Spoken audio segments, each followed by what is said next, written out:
Hello guys, स्वागत है आप सभी का आपके अपने यूट्यूब चैनल एजुकेशनल ज्ञान मैथ्स में।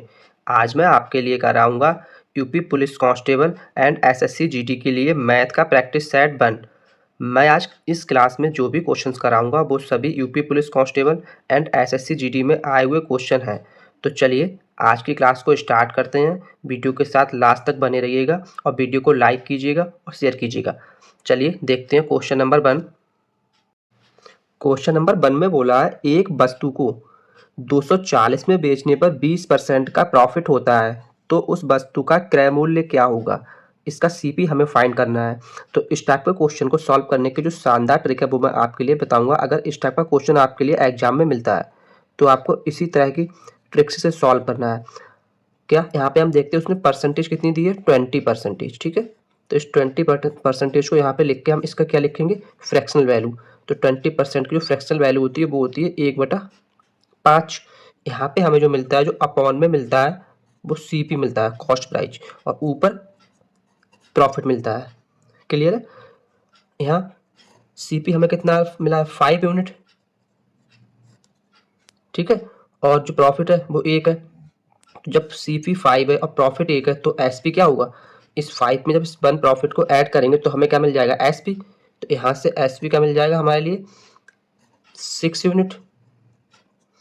क्लियर है, समझ में आया। सीपी हमारा 5 है, जो प्रॉफिट होता है वो हमें सीपी पे होता है। तो एसपी हमारा क्या हो जाएगा, जब सीपी में हम प्रॉफिट को ऐड करेंगे तो 6 हमारा एसपी हो गया। तो 6 बराबर में हम क्या कर देंगे, इसने दिया है 240 रुपये। ठीक है, यहाँ से जब 1 यूनिट की वैल्यू निकालेंगे हम तो वो मिल जाएगी 6 एकम 6, 6 चौक 24, 1 यूनिट बराबर 40। निकालना क्या है, क्रय मूल्य, सीपी। तो सीपी बराबर क्या हो जाएगा, यहाँ पे सीपी कितना दिया है, 5 यूनिट। सीपी बराबर 5 यूनिट है, 1 यूनिट बराबर 40 है। तो 5 यूनिट बराबर हो जाएगा 5 × 40, तो 5 चौक 20, 200 रुपये, जो क्या होगा हमारा इस क्वेश्चन का answer, option number A. Clear है। ये मैंने कैसे किया, अगर आपको एग्जाम में मिलता है तो आपको इसी तरह से सॉल्व करना है। नेक्स्ट क्वेश्चन नंबर 2 में बोला है माँ तथा पुत्र के आयु का अनुपात 7:3 है। यदि उनके आयु का योग 60 वर्ष है तो उनके आयु का अंतर क्या होगा, ये हमें फाइंड करना है। अच्छा क्वेश्चन है और ये भी यूपी पुलिस कांस्टेबल में आया हुआ क्वेश्चन है। तो चलिए इस क्वेश्चन को सॉल्व करते हैं और इस क्वेश्चन को सॉल्व करने की ट्रिक क्या है वो हम देखते हैं। अगर ये क्वेश्चन आपको एग्जाम में मिलता है या इस कॉन्सेप्ट पे कोई और क्वेश्चन मिलता है तो हम इसे सॉल्व कैसे करेंगे। यहाँ पे इसने माँ और पुत्र की आयु का रेशियो दिया है, कितना दिया है, 7:3 दिया है। क्लियर है। बोला क्या है कि इनकी दोनों की आयु का योग 60 है। तो जब इन दोनों को हम ऐड करेंगे तो ऐड करके इन दोनों का कितना मिलेगा, 10। तो 10 बराबर इसने बोला है कितना, 60 वर्ष। 10 यूनिट बराबर 60 वर्ष, तो 1 यूनिट बराबर कितना हो जाएगा, 6 वर्ष। क्लियर है। जब 10 यूनिट बराबर 60 वर्ष है तो 1 यूनिट बराबर 6 वर्ष हो गया। अब यहाँ से जब 1 यूनिट बराबर 6 वर्ष है तो यहाँ से जब माँ की आयु निकालेंगे तो इसकी मल्टीप्लाई कराएंगे 6 से, तो 6 सत्ते 42 वर्ष, ये माँ की आयु होगी। और पुत्र की आयु निकालेंगे तो यहाँ भी मल्टीप्लाई 6 से करा देंगे, तो 6 तियाँ 18 वर्ष हो गई। अब पूछा इसने क्या है, दोनों की आयु का अंतर। अंतर निकालेंगे तो क्या करेंगे, ये माँ की आयु है, ये पुत्र की आयु। तो माँ की आयु में से जब पुत्र की आयु को माइनस करेंगे तो दोनों का अंतर मिल जाएगा। जब 12 में से 8 जाएंगे 4 बचेगा, यहाँ 3 में से 1 जाएगा 2 बचेगा, 24 वर्ष, जो हमारा क्या होगा इस क्वेश्चन का answer, option number B. Clear है। अगर ये क्वेश्चन आपको एग्जाम में मिलता है या इस कॉन्सेप्ट में कोई और क्वेश्चन मिलता है तो आप इसी तरह इसके लिए सॉल्व करेंगे। क्लियर।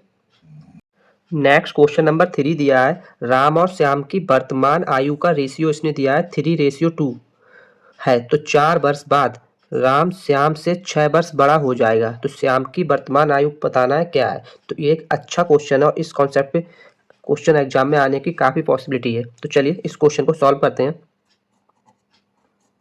इस क्वेश्चन को सॉल्व करने से पहले मैं आपके लिए कॉन्सेप्ट बताऊंगा। यहाँ पे इसने राम और श्याम की वर्तमान आयु का रेशियो दिया है। ठीक है, तो यहाँ पे मैं अगर आपको बताना चाहूँगा, जैसे आप सपोज करें आप हैं और आपके परिवार में कोई आपका भाई है। ठीक है, अभी आप और आपके भाई में जो आप जो है 4 वर्ष के हैं और आपका भाई कितना 10 वर्ष का है। ठीक है, दोनों में डिफरेंस कितने का है, 6 का। अभी जो वर्तमान में प्रेजेंट में है वो दोनों में डिफरेंस 6 वर्ष का है। आप 4 साल के, आपका भाई 10 साल का है। अब यहाँ पे 4 साल बाद, 4 साल बाद जो होगा तब क्या हुआ, तब यहाँ पे आप तो हो जाएंगे 14 साल के और आपका भाई 8 का। तो अब यहाँ पे डिफरेंस कितना है, डिफरेंस तो 6 का ही है। तो बस यहाँ पे मैं ये आपको क्लियर कराना चाह रहा हूँ कि चाहे टाइम कितना भी हो जाए, चाहे 4 वर्ष बाद हो जाए या फिर 4 वर्ष पहले हो, आपका और आपके भाई का जो डिफरेंस है वो हमेशा सेम ही रहेगा। 6 वर्ष यहाँ पे है तो 6 वर्ष यहाँ पे है। बस यही कॉन्सेप्ट आपको अपने माइंड में रखना कि जो आयु है उनके बीच जो डिफरेंस होता है वो कभी चेंज नहीं होता है, वो सेम ही रहेगा। तो चलिए अब इस क्वेश्चन को सॉल्व करते हैं। यहाँ पे इसने राम और श्याम की वर्तमान आयु का डिफरेंस दिया है। किसका, राम और श्याम का डिफरेंस कितना दिया है, 3:2। जो डिफरेंस दिया है ये कौन सा, प्रेजेंट, जो वर्तमान वाला डिफरेंस है वो है। ठीक है, जो रेशियो है वो वर्तमान वाला है। अब इसने बोला क्या, 4 वर्ष बाद राम श्याम से 6 वर्ष बड़ा हो जाएगा। ठीक है, मतलब 4 वर्ष बाद 6 वर्ष बड़ा हो जाएगा। तो इसका मतलब वर्तमान में वो 6 वर्ष बड़ा हुआ। क्लियर है, समझ में आया इस कॉन्सेप्ट से मैंने ये कॉन्सेप्ट आपको क्यों कराया था। अब 4 वर्ष बाद जितना बड़ा होगा तो वर्तमान में भी तो उसमें अभी 6 वर्ष बड़ा होगा ना। तो यहाँ पे डिफरेंस दोनों का कितने का है, 1 का। तो 1 बराबर 6 वर्ष। बस यही कॉन्सेप्ट आपको याद रखना है। जो डिफरेंस रेशियो में होगा वो यहाँ पे जो डिफरेंस दे रहा है उसके बराबर होगा। तो 1 यूनिट बराबर 6 वर्ष हो गया। यहाँ से हम निकालेंगे इसकी प्रेजेंट आयु, किसकी पूछी है इसने, श्याम की वर्तमान आयु। तो श्याम ये 2 है। ठीक है, तो श्याम की वर्तमान आयु कितनी, यहाँ पे 2 है। तो जब मल्टीप्लाई इसकी हम 6 से कराएंगे तो मल्टीप्लाई कराके हमें क्या मिलेगा, 12 वर्ष। जो हमारा क्या होगा इस क्वेश्चन का answer, option number D. Clear है, इसने श्याम की पूछी है इसलिए श्याम का रेशियो 2 है, इससे हमने मल्टीप्लाई कराई। अगर राम की पूछी होती तो राम का रेशियो 3 है, इससे हम मल्टीप्लाई कराते। क्लियर है, इस कॉन्सेप्ट को आपको समझ में आया। मैंने क्या बताया, मतलब जो डिफरेंस होता है वो हमेशा सेम रहता है, फिर चाहे वो प्रेजेंट में दिया हो या 10 साल बाद दिया हो। ओके, नेक्स्ट क्वेश्चन नंबर 4 में बोला है शांति और सुरेश के वर्तमान आयु का अनुपात 5:7 है। शांति सुरेश से 8 वर्ष छोटा है, तो 4 वर्ष पहले उनके आयु का योग क्या था, ये हमें फाइंड करना है। इससे प्रीवियस मैंने जो क्वेश्चन कराया है सेम उसी कॉन्सेप्ट का क्वेश्चन है और इस टाइप के क्वेश्चन हमें एग्जाम में काफ़ी देखने को मिलते हैं। तो चलिए इस क्वेश्चन को सॉल्व करते हैं। ट्रिक क्या है, इसने यहाँ पर रेशियो दिया है शांति का और सुरेश का, क्या दिया है, शांति और सुरेश का इसने जो प्रेजेंट रेशियो दिया है वो 5:7 दिया है। ठीक है, दोनों का क्या देखते हैं हम, डिफरेंस, अंतर, 2 यूनिट दोनों का अंतर है। ठीक है, दोनों के रेशियो में कितना, जो प्रेजेंट रेशियो दिया है वो 2 यूनिट अंतर है। मैंने क्या बताया था, जो अंतर है वो हमेशा सेम रहता है, फिर चाहे वो 10 साल पहले हो या 10 साल बाद में कुछ भी। जो अभी हमारा प्रेजेंट में आयु में डिफरेंस है तो वही हमारा 10 साल बाद भी रहेगा। तो इसने बोला 8 वर्ष बाद। ठीक है, तो दोनों का जो डिफरेंस 2 यूनिट है वो बराबर कितना हो जाएगा, 8 वर्ष। क्लियर है, समझ में आया। तो यहाँ से 1 यूनिट बराबर क्या निकलेगा, 4 वर्ष। ठीक, अब अगर यहाँ पे हम इन दोनों का जो प्रेजेंट एज है वो निकालेंगे तो क्या मिलेगी, तो 4 की मल्टीप्लाई शांति की जो 5 यूनिट है इसमें कराएंगे तो यहाँ से मिल जाएगी इसकी जो प्रेजेंट एज है वो 20 वर्ष। ठीक है, और यहाँ से जब इसकी निकालेंगे हम तो इसमें मल्टीप्लाई हम 4 से कराएंगे तो 7 चौक 28, इसकी मिल जाएगी 28 वर्ष। मतलब शांति की जो प्रेजेंट आयु है वो 20 वर्ष है और सुरेश की जो प्रेजेंट आयु है वो 28 वर्ष है। लेकिन इसने पूछा क्या है कि जो योग पूछा है वो 4 वर्ष पहले वाली आयु को पूछा है। ठीक है, अब 4 वर्ष अगर पहले की आयु निकालेंगे तो अभी इसकी कितनी 20 है, -4 मतलब 16। ठीक है, 4 वर्ष पूर्व इसकी 16 होगी शांति की, और जब सुरेश की निकालेंगे तो इसकी अभी प्रेजेंट में 28 है, पूछी 4 वर्ष पहले है तो 24 वर्ष हो जाएगी। दोनों का योग पूछा है तो 16 और 24 से दोनों को ऐड करेंगे तो क्या मिलेगा, 40 वर्ष, जो क्या होगा हमारा इस क्वेश्चन का answer, option number D. Clear है। नेक्स्ट क्वेश्चन नंबर 5 में बोला है 10 वर्ष पूर्व ए की आयु बी की आयु की आधी थी, यदि उनकी वर्तमान आयु का अनुपात 3:4 है तो उनकी वर्तमान आयु का योग क्या होगा, यह हमें फाइंड करना है। अच्छा क्वेश्चन है, चलिए इसे सॉल्व करते हैं। यहाँ पे इसने जो प्रेजेंट एज है उसका रेशियो हमें दिया है, किसका, ए और बी का, क्या दिया है 3:4।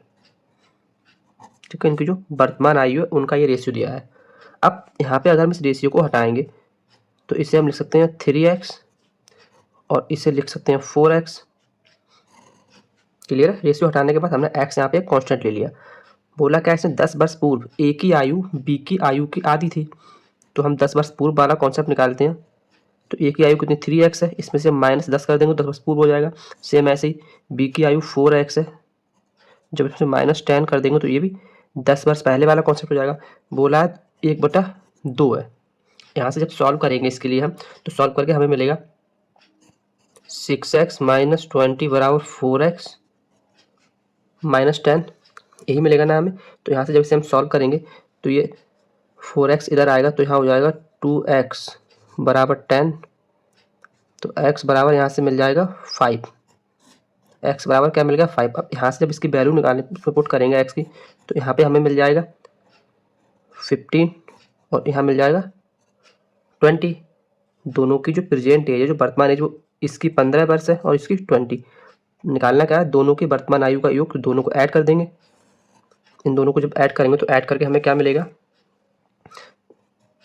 35 ईयर, जो हमारा क्या होगा इस क्वेश्चन का answer option number D. Clear है?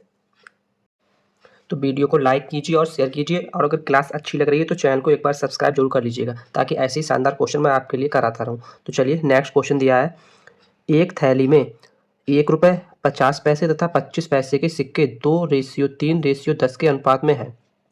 यदि थैले में कुल रुपए 72 हों तो 50 पैसे के सिक्कों की संख्या क्या है, ये हमें फाइंड करना है। इस टाइप का क्वेश्चन में हमें एग्जाम में काफ़ी देखने को मिलता है। तो मैंने आज की इस क्लास में जो भी कॉन्सेप्ट लिए हैं वो सभी प्रीवियस ईयर जो क्वेश्चन आए हुए हैं उन सभी को चेक करके लिए हैं। तो जो भी कॉन्सेप्ट क्लास में आए हुए हैं एग्जाम में, मैंने वो सभी कॉन्सेप्ट इस क्लास में लिए हैं। तो चलिए इस क्वेश्चन को सॉल्व करते हैं। इसने यहाँ पे हमें रेशियो दिया है कितना, 1 रुपये 50 पैसे और 25 पैसे। रेशियो क्या दिया है 2:3:10। ठीक है, ये तो हमें रेशियो दिया है। अब इस रेशियो को अगर हम रुपए के टर्म में कन्वर्ट करेंगे तो कैसे करेंगे, 2 गुणा 1, ये रुपए में कन्वर्ट हो गया। सेम ऐसे ऐसे करेंगे, 3 इंटू 1/2 से जब मल्टीप्लाई करा देंगे तो ये भी रुपए बन जाएगा। सेम ऐसे जब इसे करेंगे तो जब 10 रेशियो की मल्टीप्लाई हम करा देंगे 1/4 से, क्योंकि 25 पैसे का मतलब 1/4 रुपये। अब यहाँ से सॉल्व करेंगे तो सॉल्व करके हमें क्या मिल जाएगा 2:3/5 रेशियो 5/2। समझ में आया? जब इसको सॉल्व करके हमें लिखा तो ये हमें रेशियो मिल गया। अब अगर इस रेशियो में हम 2 से मल्टीप्लाई कराएंगे इस पूरे रेशियो में, तो हमें क्या मिल जाएगा, यहाँ 2 दूनी 4 हो जाएगा। इस वाले में 2 से मल्टीप्लाई कराएंगे, ठीक है, सॉरी यहाँ पे अपॉन में 2 है। जब इसमें 2 से मल्टीप्लाई कराएंगे तो 2 से 2 कट जाएगा, 3 मिल जाएगा रेशियो। सेम ऐसे इसमें कराएंगे तो 5 मिल जाएगा। अब हमें ये जो रेशियो मिल गया वो रुपए के टर्म में मिल गया। ठीक है, जो रेशियो क्या मिल गया वो रुपए के टर्म में मिल गया। निकालना हमें क्या है 50 पैसे को सिक्कों की संख्या। तो चलिए इसमें 50 पैसे का सेकंड नंबर, मतलब ये जो 3 है ये तो 50 पैसों के सिक्कों की संख्या है, इसका रेशियो है। तो 50 पैसों का 3 रेशियो, वो सबको ऐड करेंगे। ठीक है, क्योंकि इसने कुल जो रुपए दिए हैं वो 72 दिए हैं, मतलब जो एवरेज दिया है वो सबका 72 दिया है ना कुल रुपए। तो इस टाइप के कॉन्सेप्ट करते क्या है, जो 50 पैसे कितने 3 है, इन सबको ऐड करेंगे, 5 और 3 8 और 4 12 अपॉन में 12 इंटू 72। ठीक है, अब हमें ये जो कॉन्सेप्ट मिलेगा यहाँ पर रुपए में मिलेगा, लेकिन निकालना हमें कितना 50 पैसे से कुछ संख्या है, ये 72 रुपये है। तो इसको जब 2 से मल्टीप्लाई करा देंगे तो ये कितना 50 पैसे में कन्वर्ट हो जाएगा। इसको सॉल्व करेंगे तो क्या मिलेगा 12 एकम 12 और 12 छंग 72, तो 6 दूनी 12 और 12 तीन 36, तो जो 36 मिलेगा वो हमें क्या मिल जाएगा इस क्वेश्चन का आंसर ऑप्शन नंबर बी। के लिए समझ में आया मैंने से क्या किया, यहाँ पे इसने जो रेशियो दिया था वो रेशियो मैंने लिखा, इस रेशियो को मैंने रुपए में कन्वर्ट किया। तो 2 को 1 से मल्टीप्लाई कराई, 3 को 1/2 से, क्योंकि 50 पैसे 1/2 रुपये हो जाएंगे, और ये 25 पैसे के टर्म में 10 को 1/4 से मल्टीप्लाई किया। यहाँ से सॉल्व किया तो ये हमें रेशियो मिला। अब इस रेशियो में जो फ्रैक्शन था इसको हमें खत्म करना था, तो मैंने ऊपर 2 से सब में मल्टीप्लाई करा दी। तो यहाँ 4 हो गया, यहाँ 3 मिल गया, 5 मिल गया। निकालना क्या था 50 पैसे वाले की संख्या, तो उसका रेशियो का 3 है। तो जिसका हमें निकालना होता है वो हम ऊपर रखते हैं 3 अपॉन में सबको ऐड करके इंटू 72। अब 72 हमारा रुपए में था, हमें निकालना सिक्के मतलब 50 पैसे के, तो मल्टीप्लाई 2 से कराई, सॉल्व किया, जो हमें मिला वो हमें 50 पैसे के सिक्कों की संख्या मिल गई। क्लियर? नेक्स्ट क्वेश्चन नंबर 8 में बोला है, एक बर्तन में दूध एवं पानी का मिश्रण रखा है जिसमें 18% दूध है। इस बर्तन से 40 लीटर मिश्रण निकालकर इतना ही पानी मिला दिया गया। अब बर्तन में दूध 15% हो जाता है। बर्तन में प्रारंभ में कितना मिश्रण था, ये हमें निकालना है। तो चलिए इस क्वेश्चन को सॉल्व करते हैं। अभी 18% उसमें दूध है, लास्ट में कितना 15% दूध हो जाता है। ठीक है। इन दोनों में जो यहाँ पे लास्ट में है यही इनका एवरेज हो जाएगा। ठीक, यहाँ पे जब 18 में से 15 को माइनस करेंगे इस तरह से हम क्रॉस में, तो यहाँ 3 मिल जाएगा और 15 में से 15 जाएगा तो यहाँ 0 मिल जाएगा। ठीक है, अब हमें क्या निकालना है, रेशियो। तो इन दोनों का जब रेशियो निकालेंगे, ठीक है, यहाँ पे तो रेशियो कितना मिल जाएगा 5/1, क्योंकि 3 एकम 3, 3 पंजे 15, ये हमें क्या मिल गया रेशियो। निकालना क्या मतलब प्रारंभ में कितना मिश्रण था, तो प्रारंभ में इन दोनों को जब ऐड करेंगे तो 6 हो जाएगा। ठीक है, और हमने मिश्रण निकाला कितना था, 40 लीटर मिश्रण निकाल दिया था, तो इसकी मल्टीप्लाई 40 से करा देंगे, सॉल्व करेंगे तो कितना मिलेगा 6 चौक 24, 224 लीटर, जो हमारा क्या होगा इस क्वेश्चन का answer, option number A. Clear है। नेक्स्ट क्वेश्चन नंबर 9 में बोला है 3 संख्याओं का औसत 49 है यदि पहली संख्या दूसरी संख्या की दोगुनी और दूसरी संख्या तीसरी की दोगुनी हो तो सबसे बड़ी तथा सबसे छोटी संख्या का अंतर बताना क्या है। अच्छा क्वेश्चन है, एक अच्छे कॉन्सेप्ट पे क्वेश्चन है। इस टाइप के क्वेश्चन एग्जाम में काफ़ी देखने को मिलते हैं। तो चलिए इसे सॉल्व करते हैं। कैसे सॉल्व करेंगे, इसने 3 संख्याएं दी है ना, तो 3 संख्याओं का इसने कंडीशन दी है। किस कंडीशन में है, पहली संख्या दूसरी संख्या की दोगुनी है, तो हमने सपोज किया अगर दूसरी संख्या 1 है तो पहली संख्या 2 हो जाएगी। आगे बोला है और दूसरी संख्या तीसरी की दोगुनी है। अब हमने यहाँ पे अगर तीसरी सपोज कर ली 1 है तो यहाँ पे दूसरी 2 हो जाएगी। दोनों जो कंडीशन बोली है दोनों कंडीशन हमने यहाँ पे लगा ली। इस टाइप का क्वेश्चन को ऐसे ही आप सॉल्व करेंगे तो आपको मात्र एक लाइन में इसका आंसर मिल जाएगा। यहाँ से करते क्या है, इस 2 की इधर मल्टीप्लाई कराते हैं, इस 1 की मल्टीप्लाई यहाँ कराते हैं और यहाँ से इस 1 की मल्टीप्लाई ये कराते हैं। ये कॉन्सेप्ट आपको याद रखना है। जो मैंने एरो लगाए हैं, इस 2 की मल्टीप्लाई इस 2 से करा देंगे, 1 की यहाँ कराएंगे और इसकी इधर कराएंगे, तो यहाँ से हमें क्या मिलेगा रेशियो मिल जाएगा इसका 2 रेशियो। यहाँ पे हमें क्या 2 दूनी 4, तो यहाँ पे 4 रेशियो 2 रेशियो 1, ये हमें क्या मिल गया इन तीनों संख्याओं का रेशियो। ठीक है, अब इसने बोला क्या है कि 3 संख्याओं का औसत 49 है, तो अगर एवरेज 49 है तो कुल उनका योग कितना होगा 3 × 49, तो 50 तियाँ 150 और 49 तियाँ 147, मतलब कुल उन संख्याओं का योग कितना 147 होगा। समझ में आया, क्योंकि 49 उसने एवरेज दिया है, लेकिन अगर तीनों का कुल योग निकालेंगे तो 147 हो जाएगा, 3 से इसमें मल्टीप्लाई करा देंगे। अब यहाँ से करना क्या है, इसने एवरेज 49 दिया था, लेकिन हमारे अकॉर्डिंग एवरेज क्या हो जाएगा इसका 4 और 2 6 और 1 7, मतलब कुल 147 अपॉन 7 से जब हम डिवाइड करेंगे सबसे, तो यहाँ से हमें क्या 1 यूनिट की वैल्यू मिल जाएगी। तो 1 यूनिट की वैल्यू निकालेंगे 7 एकम 7 और 7 दूनी 14, 7 एकम 7, मतलब 1 यूनिट बराबर कितना मिल गया 21। ठीक है, रेशियो के स्टेप में हमने सॉल्व करके निकाला यहाँ से, तो 1 यूनिट बराबर 21 मिल गया। निकालना क्या है, सबसे छोटी से सबसे बड़ी संख्या का अंतर। तो सबसे बड़ी संख्या कौन सी है 4, सबसे छोटी कौन सी 1, सबसे बड़ी 4 है, तो सबसे बड़ी संख्या हम यहाँ पे देखेंगे तो क्या हो जाएगी 4 × 21 84, और सबसे छोटी देखेंगे तो 1 × 21 21 मिल जाएगी। दोनों का जब डिफरेंस निकालेंगे तो डिफरेंस क्या मिलेगा, 4 में से 1 जाएगा 3 और 8 में से 2 जाएगा, 4 में से 1 गया 3 और 8 में से 2 जाएगा तो 5, 53 क्या मिलेगा 53, यही हमारा क्या होगा। सॉरी, यहाँ पे हमें कुछ गलत करना है, सबसे छोटी तथा सबसे बड़ी संख्या का अंतर पूछा है ना, तो सबसे छोटी संख्या क्या है 1 और सबसे बड़ी 4, तो 21 चौक 84, ठीक है 21 एकम 21, तो 4 में से 1 जाएगा 3 और 8 में से 2 जाएगा, तो यहाँ पे 6, ठीक है 63 जो हमें मिलेगा वो हमें इस क्वेश्चन का आंसर मिलेगा, ऑप्शन नंबर सी। कैलकुलेशन में कभी मिस्टेक हो जाती है तो वो आप रीचेक कर सकते हैं। 63 क्या हुआ इस क्वेश्चन का राइट आंसर।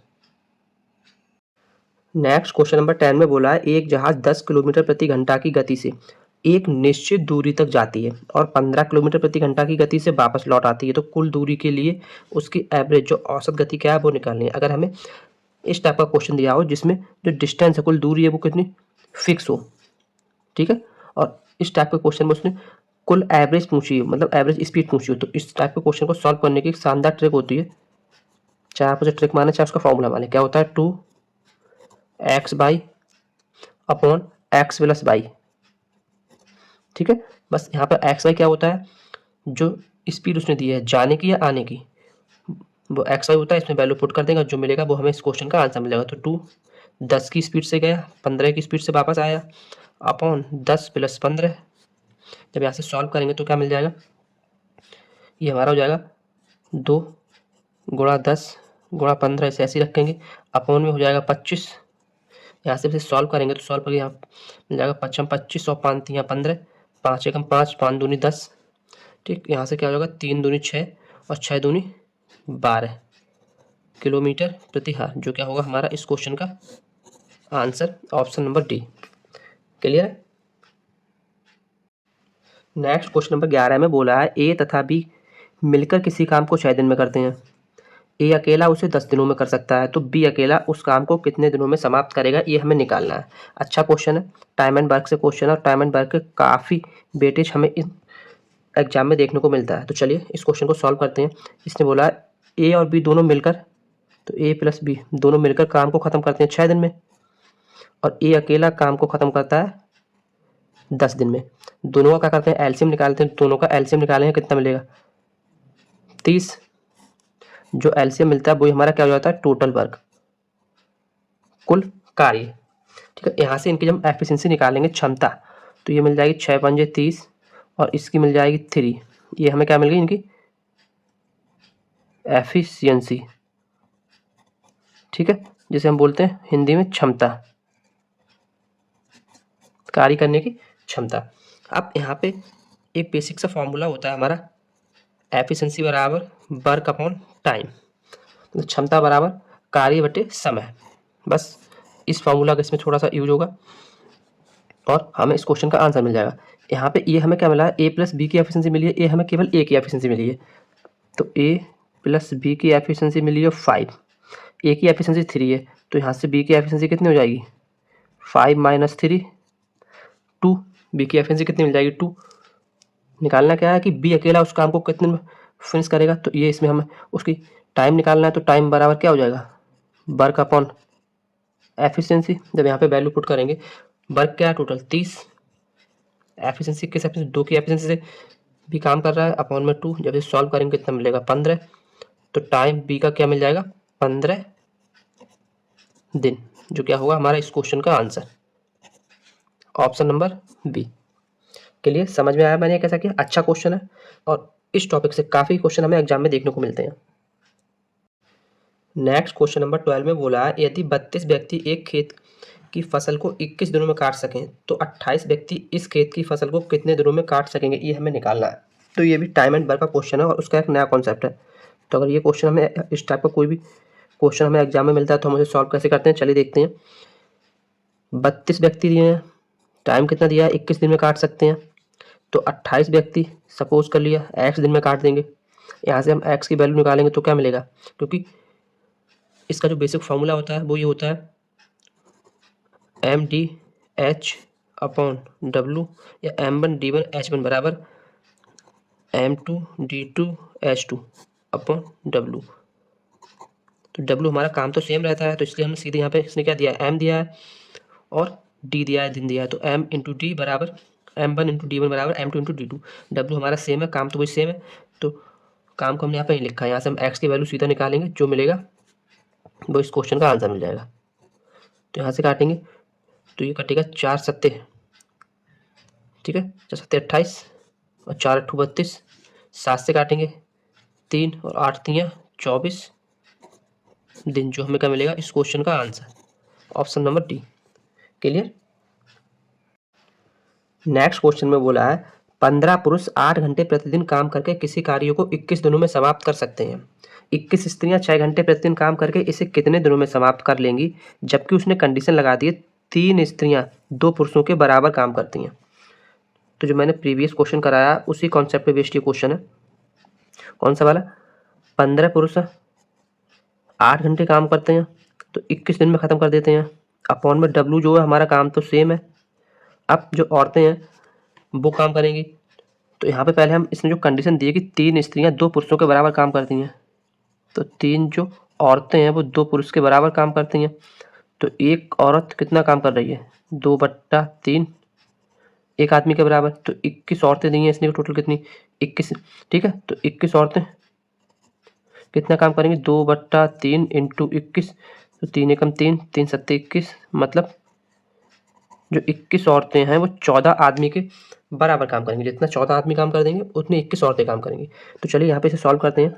ये तो हमने पुरुषों के लिए जो कंडीशन है वो लगा ली। अब स्त्रियों के लगाएंगे तो 21 की जगह पे कितना, हम सीधा 14 लगा देंगे, क्योंकि हम आदमियों के टर्म में आंसर निकालना है।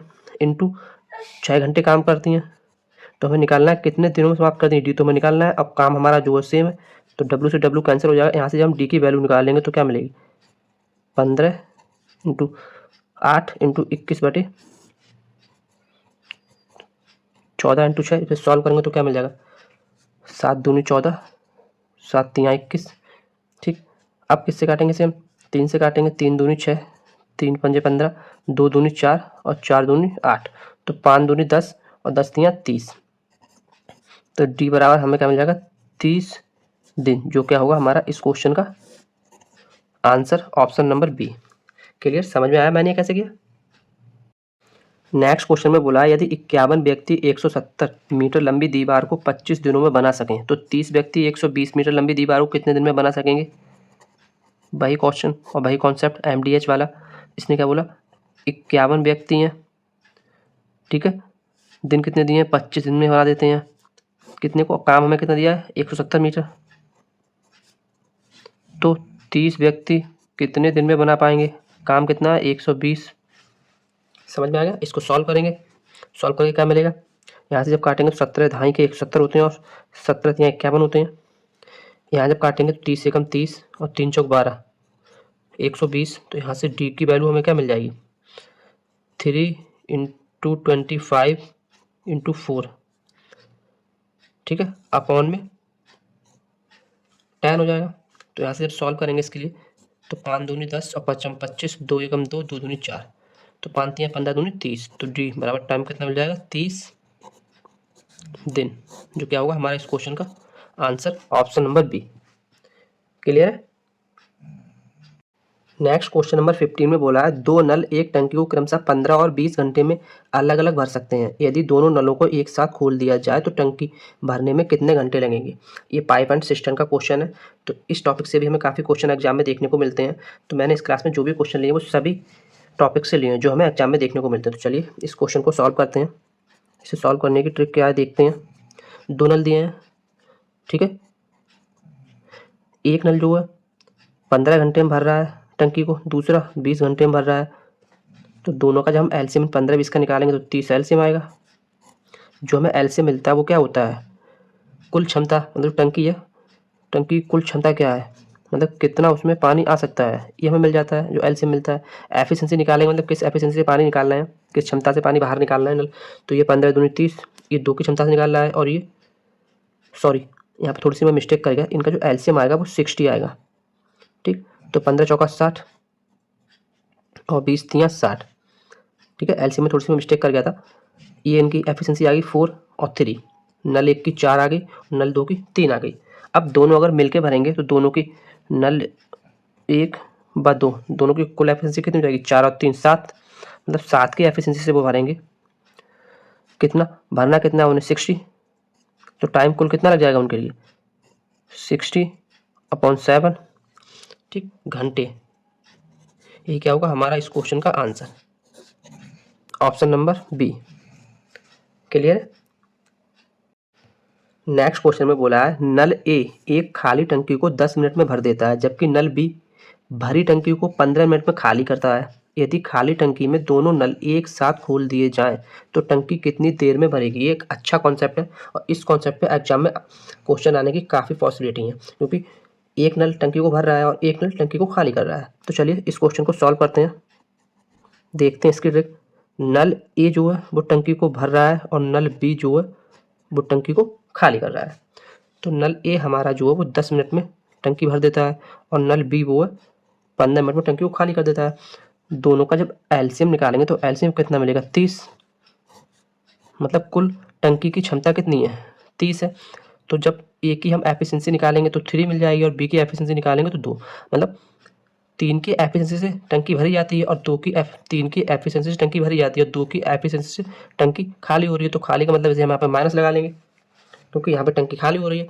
तो इनकी जो एक्चुअल एफिशिएंसी निकालेंगे हम नल ए प्लस बी की, तो वो क्या मिलेगी, 3 की एफिशिएंसी से भरी आ रही है और 2 की एफिशिएंसी से खाली हो रही है, तो -2, मतलब दोनों की जो एक्चुअल एफिशिएंसी मिलेगी वो कितनी मिल जाएगी 1, मतलब 1 की एफिशिएंसी से टंकी भरी आ रही है, 1 की एफिशिएंसी से टंकी भरी आ रही है, तो कुल भरने में कितना टाइम लेगी ये तो हमें निकालना है। तो टाइम कितना लेगी, 30 भरना है, 1 की एफिशिएंसी से भरी आ रहा है, तो टाइम कुल कितना आएगा 30 मिनट, जो क्या होगा हमारा इस क्वेश्चन का answer option number A. Clear, समझ में आया। जो खाली हो रहा है उससे हम माइनस में लेंगे क्योंकि उसकी एफिशिएंसी ये खाली कर रहा है और 3 की एफिशिएंसी से भर रहा है, तो दोनों की जो एक्चुअल एफिशिएंसी है मतलब किससे वो भरी जाएगी, तो 1 की एफिशिएंसी भरी जाएगी, तो टाइम निकालना है, कुल कितना 30 भरना है, 1 की एफिशिएंसी भरी जाएगी तो 30 मिनट लगेगा, जो क्या मिल गया इस क्वेश्चन का आंसर।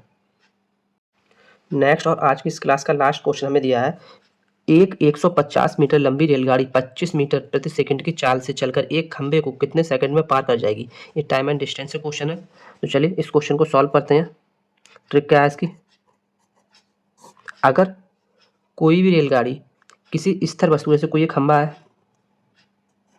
ठीक है, इससे अगर इधर से रेलगाड़ी आ रही है इस तरह से, इस खंबा को पार करेगी, तो उस खंबा को पार करने में जो कुल वो दूरी चलती है, मतलब ये कोई खंबा है, कोई पोल है और ये कोई गाड़ी है, ये इस खंबा को पार करने में जो कुल दूरी चलती है, कुल दूरी बराबर होती है